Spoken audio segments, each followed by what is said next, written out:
अस्सलाम वालेकुम नाज़रीन, प्रोग्राम लाइफ लाइन सां करे तव्हां मेज़बान डॉक्टर वाहिद बशपार हाज़िर आहे। नाज़रीन, तव्हांखे ख़बर आहे हिन प्रोग्राम में असां तव्हांखे मुख़्तलिफ़ बीमारियुनि जी ॼाण ॾींदा आहियूं।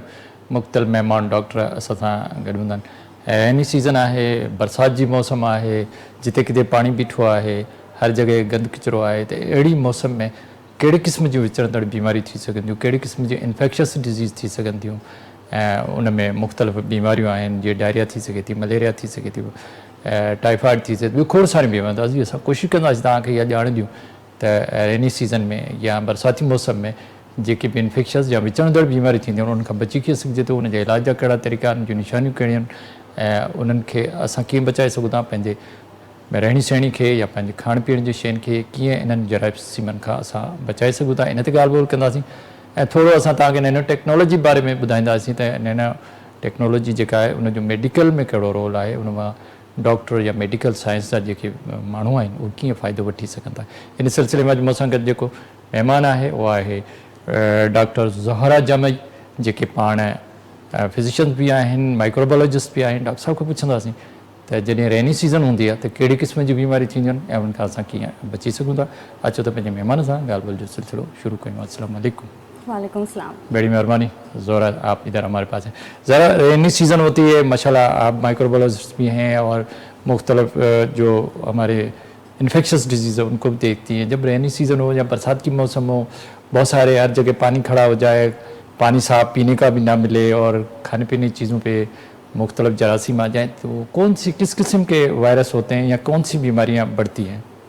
जी, जब बरसात का मौसम आता है तो उसके अंदर जो मेन 2 कल्प्रिट्स हैं जिनकी वजह से इन्फेक्शन ज़्यादा बढ़ते हैं, अगर वो हमारे नाज़रीन समझ लें तो उन्हें फिर इन्फेक्शन से मुतालिक समझने में आसानी रहेगी। तो जो 2 मेन कल्प्रिट्स हैं उनमें हमारे पास आता है टेम्परेचर, यानी जो दर्जा हरारत है वो बहुत डाउन होने लगता है और फ्लक्चुएट होता है, ठीक है। और दूसरा हमारे पास आता है रतूबत, जिसे ह्यूमिडिटी कहा जाता है। तो वो इलाके जो ट्रॉपिकल में कंसीडर होते हैं, जहाँ रतूबत का रेशो वैसे भी ज़्यादा है, वो मज़ीद बढ़ जाए तो हमारे पास उसकी वजह से वो सारे इन्फेक्शन जो जरासीम की वजह से जो पसंद करते हैं जरासीम रतूबत वाली जगहों पर रहना, वो बढ़ते हैं। अब कौन से जरासीम हैं जो रतूबत में रहना पसंद कर रहे हैं या टेम्परेचर थोड़ा कम हुआ है यानी डाउन पे गया है गर्मी के मौसम में स्पेसिफिकली, तो हमारे पास 4 मेजर ग्रुप हैं। एक हमारे पास वो वायरल इन्फेक्शन हैं जो यूजुअली हमारे पास हमारा जो सांस का निज़ाम तनफ़ुस उसको कर रहे हैं। तो उसमें जो हमारा अपर रेस्पिरेटरी ट्रैक इन्फेक्शन होते हैं, जैसे नाक से लेकर हमारे ब्रोंकियोल्स तक के, वो इन्फेक्शन बढ़ जाते हैं। जैसे हमारे पास फ्लू है, हमारे पास कोल्ड है, हमारे पास इन्फ्लुएंजा है। फिर कुछ इन्फेक्शन है उन लोगों के लिए जो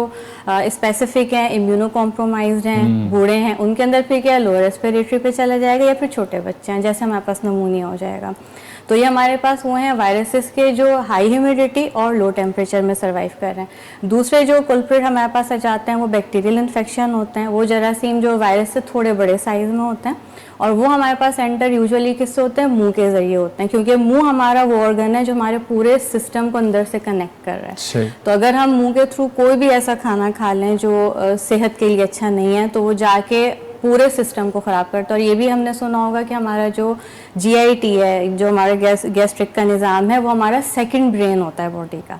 यानी एक ब्रेन हमारे पास ऊपर है जो हमारे पास सोच को हेल्प करे, और हमारा जो स्टमक या GIT का निज़ाम है वो हमारी पूरी बॉडी को कंट्रोल कर रहा है। ये हमारे पास एक हमारा नाक का निज़ाम हो गया, हमारा मुँह का आ गया। फिर एक ऑर्गन जिसे यूजुअली हम देखते हैं एज अ डॉक्टर कि हमारे जो अवाम हैं वो उसे बहुत ज़्यादा इग्नोर कर रहे हैं, वो हमारी जिल्द है, स्किन है। जी, स्किन हमारी सबसे बड़ा ऑर्गन अल्लाह ताला ने खल्क किया, सही। और ये सबसे मोटा भी होता है, लेयरिंग है इसके अंदर 3 लेयर, टेक्निकली बहुत खूबसूरत इसकी बिल्डिंग है कि अगर कोई देखे तो कुदरत को बोले जस्ट वाओ, कितना अच्छा, बड़ा जबरदस्त बनाया उसका। जी, मुख्तलिफ कलर्स और मुख्तलिफ सिस्टम है। एग्जैक्टली। तो अगर हम स्किन की बात करें तो हमारे पास जो सबसे मेन चीज़ जिसे बहुत पसंद है इन्फेक्शन में आना, वो होती है फफूंदी या फंगस। तो ये इन्फेक्शन हो जाते हैं। फिर हमारे पास जो इस वक्त जिसे हम देखें कि जब बारिश हो, 3 ये हो गए हमारी नाक, हमारा मुंह, हमारी स्किन। एक और इन्फेक्शन जो डायरेक्ट हमारा खून पी रहा है, सही, अच्छा। बहुत सारे ऑर्गन्स के अलावा, यानी खून प्रोटेक्ट करे, वो हमारे पास वो इन्फेक्शन है जो खड़े पानी की वजह से हम खुद अपने लिए क्रिएट कर रहे हैं। उसमें हमारे पास वो होते हैं जो मच्छर की वजह से हो रहा है, ठीक है। वो हमारे पास कहलाएंगे जैसे वेक्टर बॉर्न डिजीज़ कहते हैं ना हम अपने टर्म में, ये हमारे पास मलेरिया भी हो सकता है, चिकनगुनिया भी हो सकता है और डेंगू भी हो सकता है। और हमारे प्रोग्राम देखने वाले व्यूवर्स में से अगर किसी ने डेंगू को सफ़र किया है तो उसे अच्छी तरह पता होगा कि कितना खतरनाक इन्फेक्शन हो जाता है। अच्छा, जबरदस्त। डॉक्टर ज़रा मुझे बताइए, जब मक्खियाँ बढ़ जाएं पहले जी, और खाना अच्छा हमें नहीं मिले, साफ़ सुथरा नहीं, पानी साफ़ सुथरा नहीं मिले, तो पेट की कौन सी बीमारियाँ होंगी? हाँ, बहुत अच्छा क्वेश्चन है कि अगर पानी और खाना, क्योंकि जब बारिश होती है तो नॉर्मली हमारे यहाँ सीवरेज सिस्टम ऐसा है कि यूजुअली लाइन ऊपर नीचे चल रही है। अक्सर हमारा जो पाकिस्तान को कह लें उसमें लीकेज की वजह से अक्सर कंटेमिनेशन आ जाती है। तो आज हमारे नाज़रीन 2-3 लफ्ज़ नए सीख लेंगे कि वो जब न्यूज़ पढ़ें या वो किसी सोशल मीडिया पे जहाँ आजकल दौर है उन्हें याद रहे। सबसे पहले हमारे पास हो जाते हैं टाइफॉइड है, सही है, टाइफॉइड हो गया। फिर हमारे पास हो जाते हैं एशेरिशिया कोलाई के गैस्ट्रिक इन्फेक्शन, सही, ये ना हुआ है जब हमारे हाउस होल्ड में आ जाने चाहिए, सही है। तो हमारे पास जो टाइफॉइड है, डायरिया है, कोलरा है, या हमारे पास गैस्ट्रोएंटराइटिस है और हमारे स्टमक इन्फेक्शन, ये वो इन्फेक्शन है जो मक्खी की वजह से ज़्यादा होते हैं या फिर बैठने की वजह से। और छोटे बच्चों में ये कौन से इन्फेक्शन है जो यूजुअली हमारा हर एज ग्रुप कवर करें, सफ़र करते हैं जी। लेकिन अगर हम छोटे बच्चों में जाएं 5 साल से छोटे, तो हर्पीस का इन्फेक्शन ज़्यादा है बच्चों में, यानी मक्खी की वजह से। जो देखो कि छोटे छोटे बच्चों के मुंह पे दाने दाने हो जाते हैं, वो उसका मेन रीज़न जो होता है हमारा मक्खियाँ ही होती हैं। अच्छा, ये इन्फेक्शन मैंने स्पेशली क्यों मेंशन किया छोटे बच्चों को लेके, क्योंकि ये इस वायरस की खुसूसियत ये है कि हमारी बॉडी में हाइड होके बैठ जाता है। हम जब छोटे होते हैं और हम अपना इससे हमारा एक्सपोजर हो तो ये हमारी बॉडी से कभी जाता नहीं है। जब भी इसे मौका मिले, हमारी इम्यूनिटी वीक हो, ये वापस निकल कर आता है। और किसी भी एज में आपने देखा होगा ज़बान पे, मुँह के अंदर छाले क्रिएट करते हैं। तो फिर इसका इलाज क्या है? इसकी वैक्सीन्स होती हैं, छोटी एज में लगती हैं, हर्पीस सिम्प्लेक्स वायरस की वैक्सीन है, लेकिन ये रेजिस्ट करता है। नहीं, दाने या छाले? अक्सर बच्चों में देखा है कि उसके मुंह में या जबान पे दाने निकलते हैं। दाने नहीं, छाले जो होते हैं मुंह के अराउंड, देखे छोटे छाले हो बच्चों जाते के हैं, छाले हाँ, छाले हाँ। से होते हैं। तो इसका जब वो बड़े जाते हैं तो क्या जालीदार, क्या अभी उनका इलाज है इस वक्त? अगर आप हमारी एज बड़ी हो जाए उसके बाद वैक्सीनेशन का चांस नहीं है। 16 ईयर्स के बाद में फिर ये होता है कि ऑइंटमेंट दिए जाते हैं हमारे पास, फिर डर्मल ट्रीटमेंट है कि उसके थ्रू बस कंट्रोल, फिर वो ठीक हो जाएगा। एग्जैक्टली हो जाते हैं, यानी यूजुअली 1 वीक लगता है। ये कोई ऐसा खतरनाक इन्फेक्शन नहीं है, लेकिन एक है कि हमारी एक फिजिकल अपीयरेंस को इफेक्ट कर रहा होता है। अगर मेरे मुंह पे कहीं दाना छाला हो तो यूजुअली मैं नहीं पसंद करूंगी जाना। डेफिनेटली।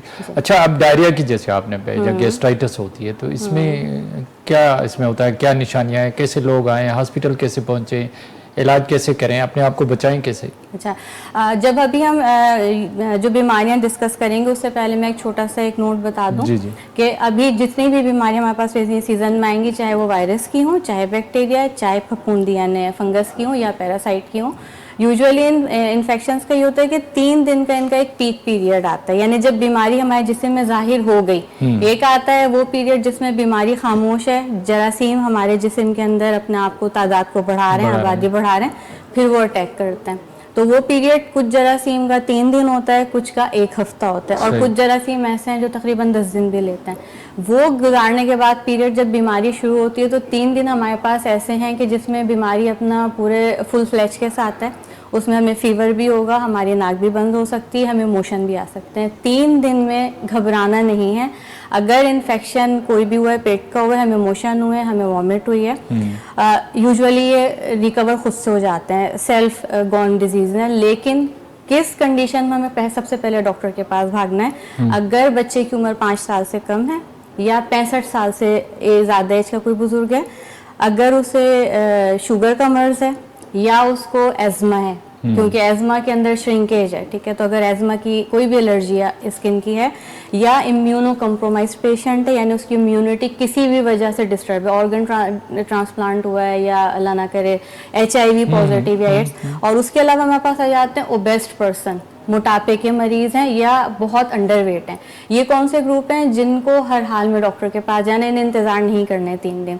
या नॉर्मल पर्सन में किसको फौरन डॉक्टर के पास जाना है? अगर बुखार 100-300 पर चला जाए, इन 3 दिन के अंदर बुखार 100-300 पर जाए, और अगर मोशन लगे हुए हैं तो 8 से ज़्यादा मोशन हो जाए, तो इस कंडीशन में डॉक्टर के पास, लेकिन अगर ये कंडीशन नहीं है तो हम 3 दिन में घर में रह के अपने आप को कवर कर सकते हैं। जब डॉक्टर के पास जाने से मैं क्यों मना कर रही हूँ, डॉक्टर यहाँ नाराज नहीं हो वो इसलिए कि देखो मैं थोड़ा बता, जब बहुत सारे मोशन हो रहे हैं या वोमिटिंग हो रही है तो जाहिर है डिहाइड्रेशन तो हो रही है। एक तो हमारे पास ये आम कामन भी ORS दे दो या कोई और चीज, मगर डॉक्टर के पास जाके उसको रिहाइड्रेट तो करना पड़ेगा जी। यानी अगर 8 से कम मोशन है तो आप घर में, मैं बताऊंगी अभी कि कैसे रिहाइड्रेट कर लेना है, कैसे कर लेना है, फेब्राइल डिजीजेस पे डिस्कस करेंगे।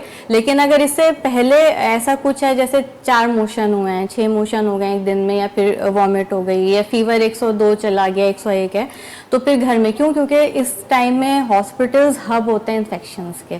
अगर हम FDA और CDC की रिपोर्ट्स देखें तो इस टाइम में जो हमारे हॉस्पिटल्स या हेल्थ केयर सेंटर्स हैं उसमें जो साथ जा रहे हैं पेशेंट के, वो भी इन्फेक्शन लेकर आ रहा होता है। तो इसलिए बेटर होगा कि हम अपना इस हिसाब से ख्याल रखें। घर पे हम कुछ ऐसे रेमेडीज बताएंगे और बिल्कुल साइंटिफिक।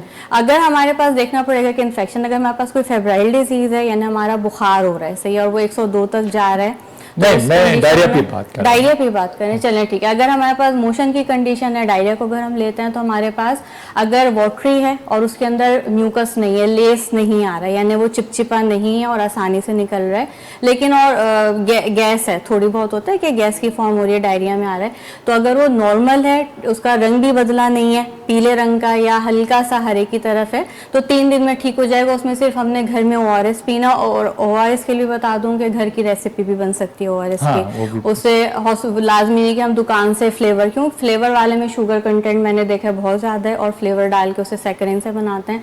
घर में हमारे पास आसान है, हमने 3 से 4 चमचे चीनी लेनी है, थोड़ा सा नमक लेना है चौथाई, और 1 लीटर पानी है, इससे हमारा ORS तैयार है। लेकिन पानी को 5 मिनट बस बॉईल करना है, 5 मिनट हम बॉईल करेंगे, उसमें हमने ये कंटेंट मिलाना है, और ये हमारा पानी 24 घंटे में इस्तेमाल हो जाना है। क्यों? क्योंकि इसको कहते हैं इलेक्ट्रोलाइट बैलेंस। हमारी बॉडी से क्या होता है, जब हमें मोशन आता है या हमें वॉमिट होती है तो हमारी बॉडी से जो अच्छे वाले मादनियात हैं, जो इलेक्ट्रोलाइट्स हैं, वो निकल जाते हैं, जिस्म कमज़ोर हो जाता है, और फिर जो वायरस है यानी डायरिया हमारे पास है या फिर बैक्टीरियल इन्फेक्शन है, उसके जो जरासीम है उन्हें एक बहुत पार्टी करने का मौका मिल जाता है जिसम में। So we have to control this, हम इसके ज़रिए से कंट्रोल कर सकते हैं। लेकिन अगर डायरिया के अंदर हमारे पास ब्लड आना शुरू हो जाए, ब्लडी डायरिया की तरफ जा रहे हैं, यानी परफोरेशन हो गई है, bloody diarrhoea what it means कि हमारी आंतों में परफोरेशन है, और उसने क्या किया, परफोरेशन यानी डॉक्टर पास जाएंगे तो मे भी यूज़ करें। तो आज हम बता देते हैं नाजरीन को, परफोरेशन का मतलब ये कि जो हमारी आंतें हैं उसके अंदर ही सुराख कर देते हैं। क्यों? क्योंकि उसकी जो लाइनिंग है हमारे पास इंटेस्टाइन की, उसके ऊपर जो अच्छे बैक्टीरिया हैं वो बहुत जल्दी फ्लश आउट हो जाते हैं। जब भी हमारी बॉडी के अंदर कोई इन्फेक्शन आए तो ये परफोरेशन करके हमें ब्लड लाने लगता है। तो स्टूल में जब भी ब्लड आए, घबराने के बजाय उस वक्त डॉक्टर के पास जाना, और लाजमी नहीं कि ब्लड का कलर उस वक्त रेड हो, मैरून भी हो सकता है और ब्लैक की टोन में भी जा सकता है। तो उस कंडीशन में हमने डॉक्टर के पास पहली फुर्सत में जाना है। जो डॉक्टर एडवाइस करे वही बेहतर है। एग्जैक्टली वही बेहतर है इसके लिए। अच्छा, आगे चलते हैं कि हम इसी रेनी सीजन में जो हमने खाना है हमारा, या घर की सफाई है या किचन की सफाई है, क्या एहतियात करें कि इन बीमारियों से हम बचें, या पानी साफ कैसे करें, इस बारे में थोड़ा सा गाइड करें। जी, किचन का ऑफ कोर्स बेसिक रोल है हमारे पास, घर का दिल जो है वो किचन है। किचन के अंदर और ख़वातीन का अहम रोल होता है इसके अंदर। किचन के अंदर अगर हम देखें तो रेनी सीजन के अंदर सबसे अहम चीज़ जो आती है वो आती है कि जब हम मीट लेकर आते हैं, स्पेशली पोल्ट्री, इस टाइम में सबसे ज़्यादा इन्फेक्शन का जो कॉज है वो हमारे पास मुर्गी का गोश्त है। क्यों? क्योंकि इसके अंदर एक ख़ास किस्म के पैरासाइट्स होते हैं और बैक्टीरिया हैं, वो ग्रो होना शुरू हो जाते हैं। अर्सीनिया पेस्टिस उसका नेम होता है। तो सबसे पहले जब चिकन हम ख़रीद कर लाएं तो गर्म उसे पकाएं ना। सबसे बेटर तरीका क्या है कि हम उसे वॉश करके 24 आवर के लिए फ्रीज़ कर दें। फ्रीज़ होने से वो जरासीम मर जाते हैं, बैक्टीरिया भी मर जाता है, वायरस भी मर जाते हैं, फिर हम वो गोश्त निकाल के चिकन का पकाएं। दूसरा, हमारे घरों में यूजुअली होता है कि बारिश के सीज़न में हम आम दिनों की तरह, क्योंकि टेम्परेचर ठंडा है, थोड़ा डाउन हो गया और temperature is the main culprit, हम अक्सर कार्बोहाइड्रेट वाले फूड बना के चूल्हे पे छोड़ देते हैं। दोपहर में हमने बनाए कार्बोहाइड्रेट वाले फूड कौन से हैं? चावल है हमारे पास पल्सेस हैं, हमारे पास आलू है, तो ये हम पका के छोड़ते हैं। दोपहर में बनाया है, रात को यहीं से उठा के पतीली हमने गर्म कर लेनी है। अब वो टेम्परेचर का जो फ़र्क आता है ना, तो उसकी वजह से क्या होता है, जब भी टेम्परेचर 40 से डाउन जाएगा तो हमारे पास क्या होगा कि स्टार्च की और जो कार्बोहाइड्रेट हैं स्पेशली उनकी ब्रेक डाउन शुरू हो जाती है तेज़ी के साथ इस टेम्परेचर पे। तो हमारे पास जो कार्बोहाइड्रेट या स्टार्च की ब्रेक डाउन शुरू होगी तो बहुत सारे खाने ऐसे, जैसे मैं आलू खा रही हूँ सर, मुझे ना स्मेल आनी है और ना ही मुझे कुछ और फील होना है, लेकिन मैंने इन्फेक्शन तो उसमें क्या बैक्टीरिया आ जाते हैं? जी, बैक्टीरिया देखिए हर खाने में, वायरस हर खाने में, लेकिन हम उसे कंट्रोल किए हुए होते हैं। सही, अब नाज़रीन पूछ सकते हैं कि अगर हर खाने में इसमें सिंपल सी बात है, अब चलो हमने दोपहर को चावल बना दिए या आलू बना दिए, वो जब शाम को आपने इस्तेमाल किया तो आपने उसको गर्म तो कर दिया, फिर उस गर्म करने से वो जरासीम खत्म नहीं हुए? यूजुअली वो ये जो खाने में आता है ना स्टार्च और इस वाले फूड में, वो बैक्टीरिया जो होते हैं अपनी टॉक्सिन रिलीज कर चुके होते हैं। अच्छा, सही वो ऑलरेडी रिलीज हो चुका क्यों? होता है। क्योंकि वो लाजमी नहीं कि वो बैक्टीरिया खुद मौजूद हो, जो उसके ऊपर की लेयर होती है ना बैक्टीरिया की, उसे कहते हैं LPS, लिपोपॉलीसैकेराइड्स, ठीक है। तो वो एग्जैक्टली एक टॉक्सिन है। एक टॉक्सिन वो होती है जो हम टिन फूड के हिसाब से करते हैं कि बोtulism है। नॉर्मल जो हमारे पास साल्मोनेला है, एश्चेरिशिया कोलाई, या जिसे हम कहते हैं ग्राम नेगेटिव बैक्टीरिया, यूजुअली इनके अंदर जो LPS है वो इटसेल्फ अ टॉक्सिन, यानी जब हमारे पास जिस्म में जाती है तो जैसे एक शहर है उसके अंदर कोई डाकू आ जाए, अटैक करना शुरू कर दें, तो इसी तरह से हमारे पास ये टॉक्सिन जो है हमारे जिस्म में जाके वो खाने में गर्म भी करो तो भी रह जाता है, टॉक्सिन नहीं खत्म होते, फिर वो अंदर जाके बीमारी पैदा करता है। जी, वो बीमारी। और तो इसका मसला क्या है, हाँ, जैसे मैं आपकी सॉरी बात काट रही जी, हूँ, अगर हम वायरस या बैक्टीरिया इंजेस्ट करते हैं तो किसी हद तक ये होता है कि हमारा जो स्टमक का एसिड है, जिसकी तेजाबियत 3 है या 2 है, वो जरासीम को मार सकता है। कौन से वाले? बैक्टीरिया को भी मार सकता है, वायरस को भी किसी हद तक किल कर देता है, लेकिन हाइड्रोक्लोरिक एसिड, जी, जो हमारे मैदे का तेजाब तो है, ठीक है, 2 और 3 उसकी pH है, वो हमारे पास जरासीम को मारने का काम करता है। लेकिन अगर टॉक्सिन हमने लिए यानी खाने में जो LPS है उसको खत्म करना मुश्किल होता है, तो वो हमारी आंतों में जाके फिर जिस्म में इन्फेक्शन कॉज करती है।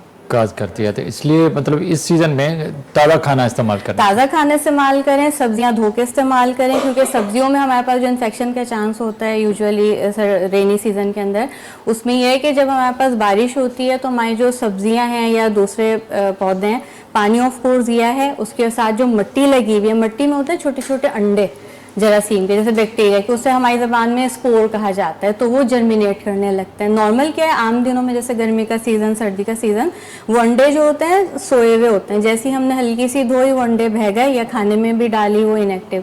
लेकिन जब रेनी सीजन आता है, क्योंकि पानी जिंदगी के लिए जरूरी है, तो वो फिर एक्टिव हो जाते हैं, वो एक्टिव हो जाते हैं, इसलिए उनको अच्छी तरह धोना बहुत अच्छी तरह धोना चाहिए। और जितना जब तक रेनी सीजन चल रहा है, मेरी रिकमेंडेशन तो ये है कि खाने को हमेशा ढक के रखें।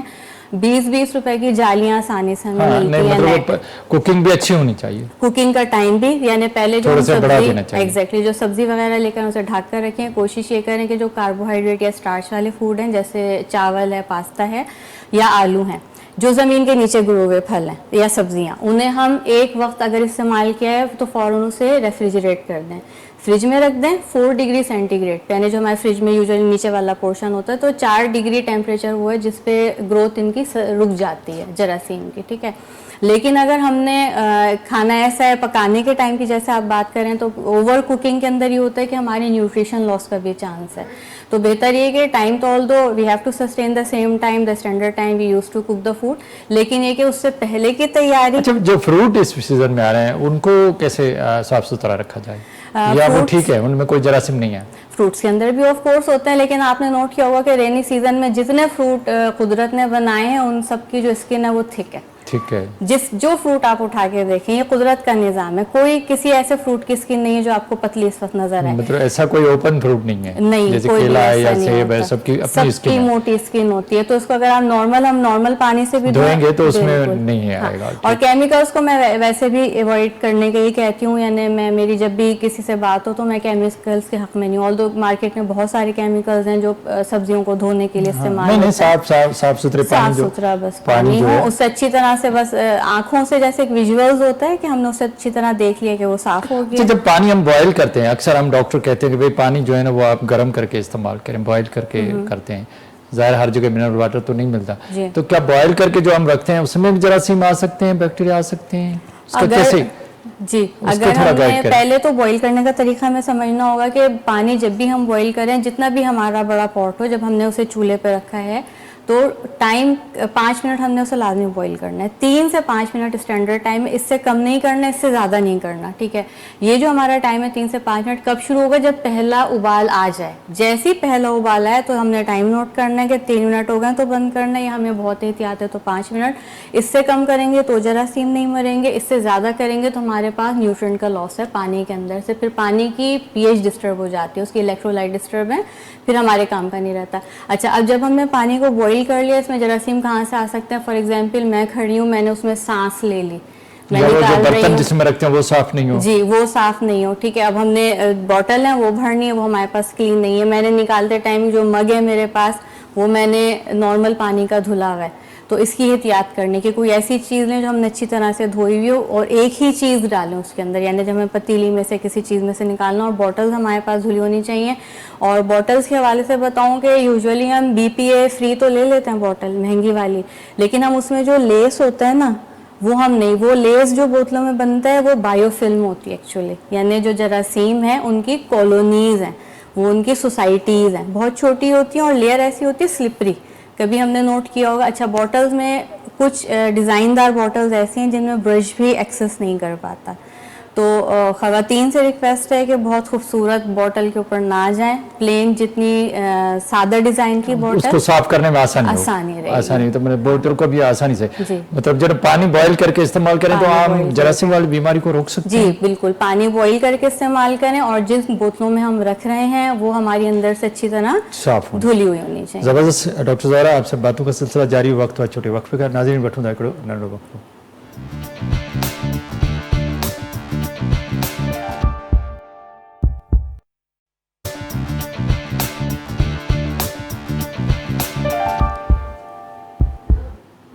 वेलकम बैक नाज़रीन, पंहिंजो ॻाल्हियुनि जो सिलसिलो ॿीहर पंहिंजे महिमान सां शुरू कयूं। अच्छा डॉक्टर साहब, बड़ा तफसील से आपने बताया कि अपना किचन भी साफ़ होना चाहिए, अपने बर्तन भी साफ़ होना चाहिए, पानी भी साफ़ रखो, सब्जियां या गोश्त उसको भी इस सीज़न में, रेनी सीज़न या बरसात वाली मौसम में साफ़ रखना चाहिए। क्या जब ह्यूमिडिटी वाली या रेनी सीज़न हो तो क्या हमारे चेस्ट के या गले के इन्फेक्शन जो बढ़ रहे हैं वो बढ़ते हैं, उसमें कौन से वायरस या बैक्टीरिया आते हैं? हाँ, जब ह्यूमिडिटी की बात करते हैं और टेम्परेचर फ्लक्चुएशन की बात करते हैं तो असल जो प्रॉब्लम हमारा शुरू होता है, यानी ये दो वो फैक्टर्स हैं, फॉरेन फैक्टर्स, जो हमारी नाक के अंदर जो सिस्टम मौजूद है पेरिस्टाल्सिस का, उसको इफेक्ट कर रहे होते हैं। जैसे हमारी नाक के अंदर हमारे बाल लगे हुए हैं छोटे छोटे, हमारी नाक के अंदर टेम्परेचर, कभी देखो गर्म हवा आती है हमेशा नाक में से, तो वो सिस्टम हुआ है कि उसे इतनी गर्मी दी गई कि कुछ कोई वायरस जब एंटर होता है नॉर्मल मौसम में तो वो ख़त्म हो जाता है। लेकिन क्योंकि जब ह्यूमिडिटी बढ़ जाए, मॉइस्चर बढ़ जाए, तो हमारी जो पूरा सिस्टम है नाक का, यानी नाक से लेके हमारा एक छोटा सा ट्यूब जा रहा है जो हमारे फेफड़ों को कनेक्ट कर रहा है, तो वो ट्यूब बहुत अहम है। क्यों? क्योंकि उस ट्यूब में होने वाला कोई भी इन्फेक्शन या नाक का इन्फेक्शन हमारे दिमाग की तरफ भी जा सकता है। कभी सुना होगा लोगों ने कि दिमाग की झिल्ली में सूजन हो गई, इस तरह की चीज़ें, तो हमारे पास क्रिटिकल कंडीशन में वो भी जा सकते हैं। तो हमें कभी भी नाक के इन्फेक्शन या जो हमारे फ्लू बहुत होता है, जी फ्लू है, कोल्ड है हमारे पास, तो इन चीज़ों से बचना है। या फिर हमारे पास कुछ कंडीशन में नमूनिया, छोटे बच्चों में स्पेसिफिकली, जो छोटे बच्चे हैं उनमें नमूनिया का चांस हो जाता है। बहुत ज्यादा बढ़ जाते हैं तो लोगों का ख्याल फिर कोरोना की तरफ भी चला जाता है। कोरोना के ऊपर मैं आपको बता दूंगी, कोरोना जो है साइन सिम्टम तो वही है ना, बिल्कुल ऐसे ही। और कोरोना हमारे पास एक नॉर्मल इन्फेक्शन था, इससे पहले भी हमेशा रहा है, कोई ऐसी चीज नहीं थी। लेकिन ये जो कोविड-19 का स्ट्रेन था स्पेसिफिकली, इसकी मिसाल ऐसी लें जैसे एक इन्फ्लुएंजा का H1N1 के खास उसने अपनी वेरिएशन की चेंज, निमोनिया हो सकती है, गला खराब हो सकता है, ये उसमें कोरोना भी शामिल। और स्पेसिफिकली जो मेन वायरस, इससे बचा कैसे जाए? इससे मेन वायरस ग्रुप इसमें एडिनो वायरस होता है। हाँ, एडिनो, ठीक है। एडिनो वायरस ग्रुप के जितने हैं तकरीबन 300 से ज्यादा वायरस हैं। गला भी खराब होता है, आंख भी खराब, आंख भी, कंजंक्टिवाइटिस हो सकता है इससे। तो हमारे पास ये क्या है, 300 बहन भाई हैं, यानी एक पूरा खानदान है जो मुख्तलिफ वायरस हैं वो, जी, यानी फिर बीमारी पैदा करते हैं। जी बिल्कुल। इनसे बचा कैसे जाए? हाँ, इनके बचने के लिए सबसे पहले नहीं, मास्क तो देखें, फिर मास्क की वही बात आती है कि एक तो उलझन है, ह्यूमिडिटी ज्यादा है, ह्यूमिडिटी में जब भी मास्क लगाएंगे और तबीयत बिगड़नी है। एक ठीक है जी, तो इसके अंदर ही अगर बीमार हैं तो फिर उस वक्त मास्क यूज करें। और मास्क यूज करने का भी तरीका ये कि जब बीमार हो तो सफेद वाला हिस्सा बाहर की तरफ कर लें, कि हमें पता सामने वाले को कि ये पेशेंट है, हम लोग एक ही तरह लगा रहे होते हैं, ठीक है। अगर हम नॉर्मल हैं, सिर्फ एहतियात में लगा रहे हैं तो रंगीन हिस्सा बाहर करें, लेकिन अगर हम मरीज हैं तो ताकि सामने वाले को पता रहे। दूसरा, हमने बचना कैसे, हमेशा एक हाथ का रूल जहन में रखना है कि जब भी किसी से मिले तो हमारा 1 हैंड डिस्टेंस कीप हो। ये क्यों होता है, क्योंकि वायरस या फिर इस तरह के जो जरासीम है उनका साइज बहुत छोटा होता है, वो हवा में देर तक स्टेगनेंट रहते हैं, यानी पार्टिकल्स की फॉर्म में रहते हैं, दूसरे तक पहुंच सकते जी। अगर मुझे वायरस का कोई इन्फेक्शन है, कोल्ड है, फ्लू है, इस तरह की कोई इन्फ्लुएंजा है इंस्टेंस फॉर इंस्टेंस, या कोरोना है, नॉर्मल कोरोना, कोविड-19 नहीं, तो जो अगर मेरी नाक से निकलेगा और मेरे मुंह से निकलेगा बात करते में, तो फिजा में हैंग रहेगा। कम से कम इसकी जो स्टडी थी, एक जापान की स्टडी है, उसमें था कि 5 मिनट तक ये रह सकते तो हैं। दूसरे जो लोग आसपास हैं वो इन्फेक्टेड हो सकते हैं। अच्छा, क्या वो एहतियात करें, मरीज को क्या करना चाहिए? मरीज को सबसे पहले ठंडा पानी पीना चाहिए? Of course not. तो अगर हमें इसकी देखना है कि हमें सबसे पहले मैं बात की कि नाक का हमारा एरिया अल्लाह ताला ने इसको ऐसा बनाया कि मॉइस्ट है। अब क्योंकि ह्यूमिडिटी बढ़ गई, टेम्परेचर कम, तो अब हमें उसको बाहर के जरिए गर्म करना है। कैसे गर्म करना है, हमने स्टीम ले लेनी है। स्टीम लेने के लिए कोई स्पेसिफिक मशीन, इक्विपमेंट नीडेड नहीं है। हमारे सबके घर में पतीलियाँ होती हैं, अगर स्टेनलेस स्टील की पतीली है तो क्या ही बात है, उसमें हमने 1 लीटर पानी डाल के गर्म करना है और स्टीम थोड़ी देर भाप ले लेना। बस ठीक है। तो भाप लेने से हमारे जो इन्फेक्शन हैं, जितने भी नोस्ट्रिल्स की हैं, हमारे इवन ब्रोंक्यूल्स या ब्रोंकाइटिस है, उसको भी काफ़ी हद तक रिलीफ मिलता है। दूसरा, हम मुंह के जरिए भी अपने कंट्रोल कर सकते हैं रेस्पिरेटरी इन्फेक्शन। वो कैसे कर सकते हैं, हमारे पास हनी है, हर घर में होता है, शहद होता है, दालचीनी होती है, नींबू होता है, तो इनके थ्रू अगर हम एक चाय या कहवा अच्छा सा बना लें तो ये हमें बहुत ज़्यादा रिलीफ करने में गर्म चीज़ें लेनी चाहिए। गर्म चीज़ें लेनी चाहिए। ठीक है। दवाई भी ले सकते हैं किसी डॉक्टर से अगर बढ़ जाए? दवा मैंने बताया कि अगर 3 दिन तक है और साथ में फेब्राइल है, 101 तक बुखार है, तो फिर डॉक्टर की जरूरत बिल्कुल एग्जैक्टली, उससे ज्यादा जाए तो फिर करना, या फिर एजमा का। अच्छा, ऐसी सीजन में, रेनी सीजन में एलर्जियां भी हो सकती हैं? एलर्जी के रिएक्शन बहुत होते हैं एजमा के पेशेंट्स के लिए। क्यों? क्योंकि हमारे पास एलर्जी के अंदर जो सबसे बड़ा रीजन आता है ना, वो बॉडी में हमारे पास एलर्जेंस जब भी थोड़ा बाहर से आएगा तो हमारी जो बॉडी की एंटीबॉडीज हैं वो बहुत तेज, हाँ, यानी इम्यूनोग्लोबुलिन जिसे हम कहते हैं, इम्यूनिटी का सिस्टम, वो इतनी ज़्यादा एक्टिव हो जाती है पूरी बॉडी में, क्योंकि पोलेंस भी हैं हमारे पास, डस्ट पार्टिकल्स भी हैं। सो जो एजमा के मरीज हों या तो ऐसे लोग जो है ना, वो एंटी एलर्जी लेना जरूरी है इस सीजन में? जी बिल्कुल, अपने डॉक्टर से मशवरा करें। जी, बहुत जरूरी हो जाता है, बहुत जरूरी। अच्छा, आ जाते हैं कि मलेरिया और डेंगू, जी, तो कैसे बचा जाए? मलेरिया और डेंगू तो वो इन्फेक्शन समझें डॉक्टर साहब के जो हमारे अपने हाथ में है कंट्रोल, लेकिन हम उन्हें पूरी मदद करते हैं। मॉस्किटोज को क्या भी हमारे एरिया में तुम रहो थोड़ा। होता क्या है कि जब भी पानी जमा होता है ना जिन एरिया में, तो हमें क्या चाहिए कि उस पानी को जमा ना होने दें। क्यों? क्योंकि जब भी पानी जमा होगा तो मलेरिया का वायरस, जैसे हम कहेंगे कि मलेरिया कॉज कर रहे, पैरासाइट चिकनगुनिया और डेंगू वायरस के हैं, और मलेरिया जो है वो पैरासाइट का इन्फेक्शन है। लेकिन क्योंकि मच्छर की वजह से हो रहा है, और मच्छर क्या पसंद करता है, ह्यूमिडिटी ज़्यादा और रतूबत ज़्यादा और टेम्परेचर थोड़ा कम होना चाहिए। सही है। तो उस टेम्परेचर में और थोड़ी अंधेरी सी जगह, अंधेरी जगह कैसी है, सूरज तो है नहीं, बादल तो छाए हुए, तो उन जगहों पे बहुत आसानी से ग्रो करता है।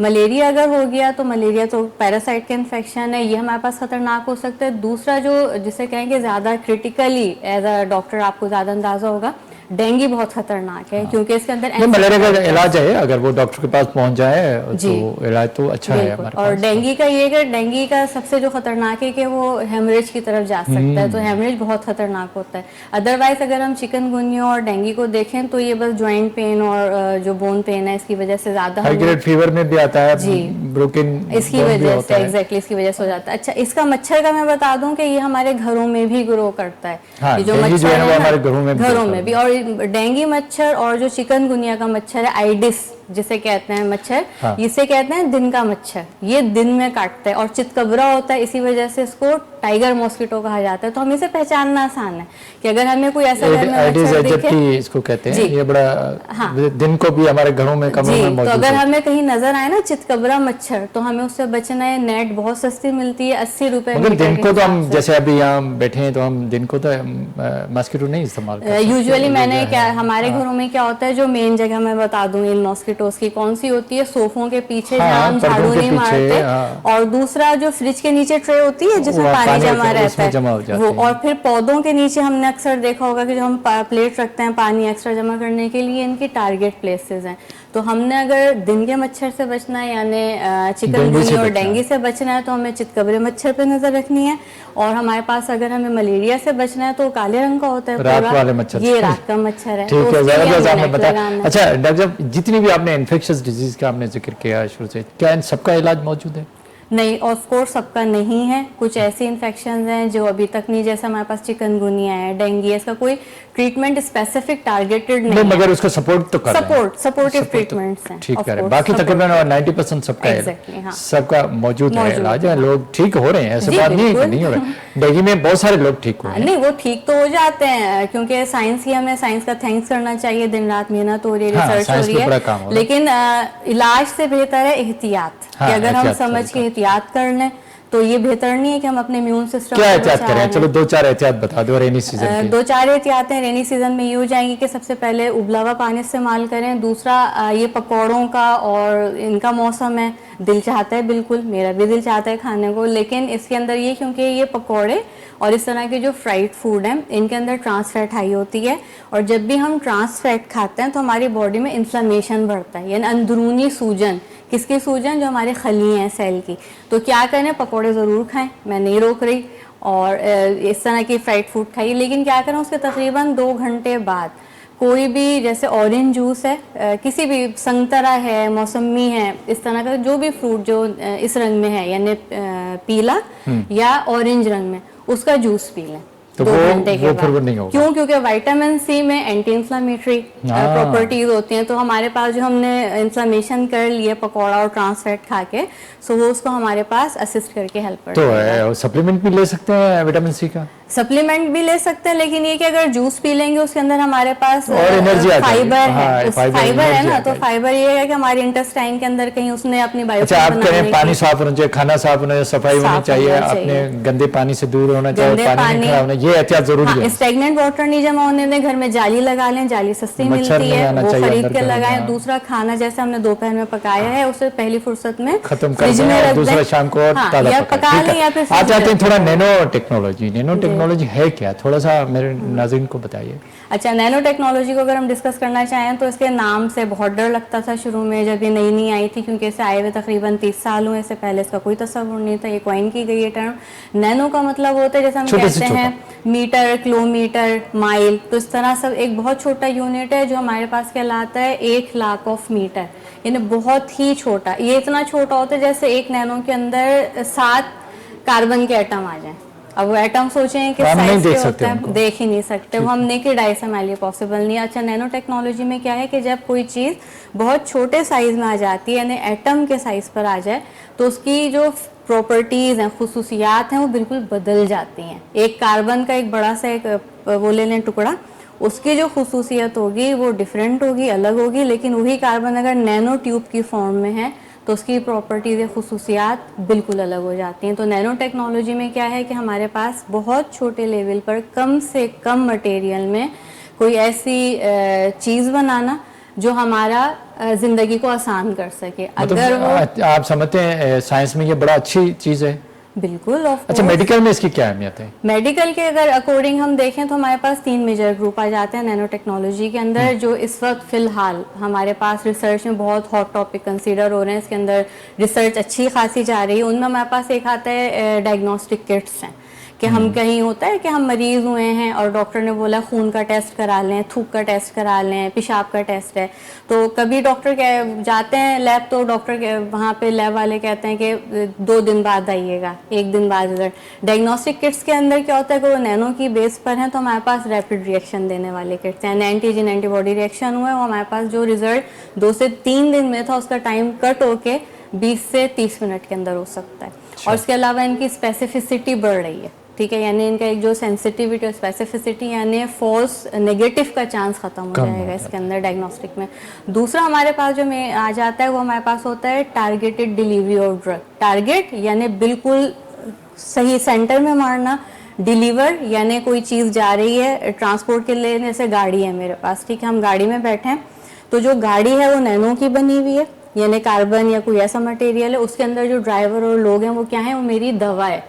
तो इतना छोटा सा है, अब वो मैं उसे जिस्म में डालती हूँ तो स्पेसिफिकली वहीं जाएगा। अभी नॉर्मल हम क्या करते हैं, जब हम हलक से अपनी दवा लेते हैं, मुंह से लेते हैं, तो कुछ दवाएं ऐसी होती हैं जो हमारे स्टमक के एसिड से इफेक्ट हो रही हैं, थोड़ी वहाँ ख़त्म हो गई, थोड़ी वहाँ, और फिर कुछ का साइड इफेक्ट। ठीक है, नहीं तो कौन सी बीमारी में नैनो आजकल इस्तेमाल हो रहा है? खासतौर कैंसर में हो रहा है? कैंसर में इसका काफ़ी ज़्यादा इस्तेमाल है। और अभी जैसे डॉक्सिल थी, वो तो 1995 में FDA ने अप्रूव भी कर दी थी, तो डॉक्सिल है, इसी तरह से और है। इनका क्या होता है कि कैंसर थेरेपी के अंदर जो हमारे पास हाइपोथर्मिया है, यानी वो कैंसर सेल जो गर्म कहलाते हैं, गर्म कैंसर है, या फिर वो कैंसर सेल हैं जो हमारे पास रिएक्टिव ऑक्सीजन स्पीशीज से ख़त्म होने वाले हैं। सही है, कौन से वाले जो इलेक्ट्रॉन मारा जाए तो ख़त्म हो, इसके अंदर काफ़ी ज़्यादा इनका इस्तेमाल। तीसरा क्या है इसका? तीसरा हमारे पास आ जाते हैं, जैसे हमने देख लिया डायग्नोस्टिक्स के अंदर हो गया, इसके अंदर तीसरे नैनो पार्टिकल वो होते हैं जो खुद से एज अ ड्रग काम कर रहे हैं।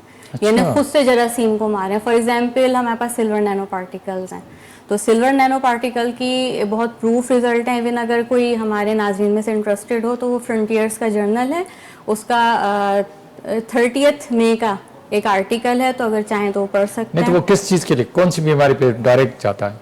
यूजुअली ग्राम नेगेटिव बैक्टीरिया के ऊपर है। अच्छा, यानी कैंसर पे भी जा सकता है? सिल्वर नैनो पार्टिकल कैंसर के ऊपर यूजुअली हमारे पास होते हैं, गोल्ड का ज्यादा काम है, और मैग्नेटिक यानी ये आयरन। जो सिल्वर वाला, ये सिल्वर जो है वो जरा जैसे बैक्टीरिया हैं, हाँ। उनके ऊपर जो लेयर है उसको ये रप्चर करने में हेल्प करता है सिल्वर नैनो पार्टिकल। ठीक है। और सिल्वर नैनो पार्टिकल के लिए मैं बता दूं कि ये हमारे पास सेंचुरीज से यूज हो रहा है। जो हमारे पास वो एरिया है, जब हम तुर्की और इस तरफ जाते हैं तो उनके पास बाकायदा ड्रिंक होती थी, वो सिल्वर के पीसेस लेते थे, उसे खास किस्म नहीं तो क्या फायदा पहुंचता है बॉडी को उससे? उससे ये होता है कि जब हमारे पास सिल्वर नैनो पार्टिकल या इस तरह छोटे अमाउंट में कोई चीज़ जाएगी तो बॉडी के अंदर हमारे पास पूरी बॉडी को इफेक्ट नहीं करेगी। हम नॉर्मल दवाएं लेते हैं, साइड इफेक्ट्स आ रहे होते हैं, बल्क में बनानी पड़ती हैं।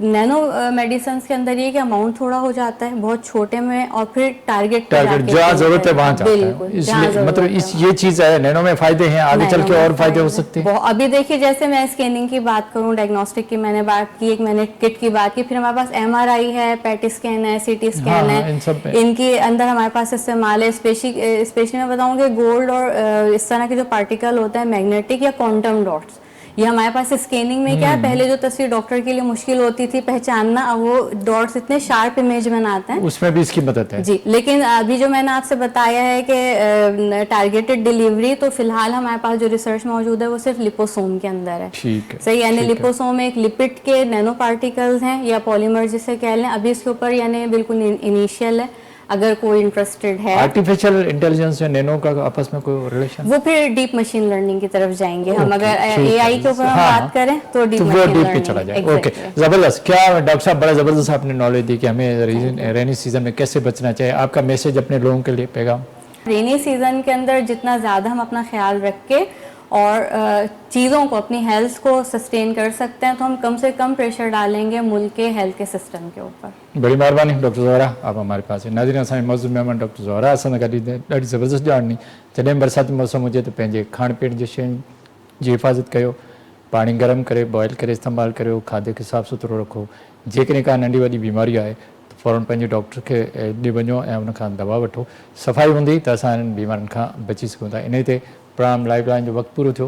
पंहिंजे मेज़बान डॉक्टर वाहिद बशमौर खे इजाज़त ॾींदा। अल्लाह हाफ़िज़।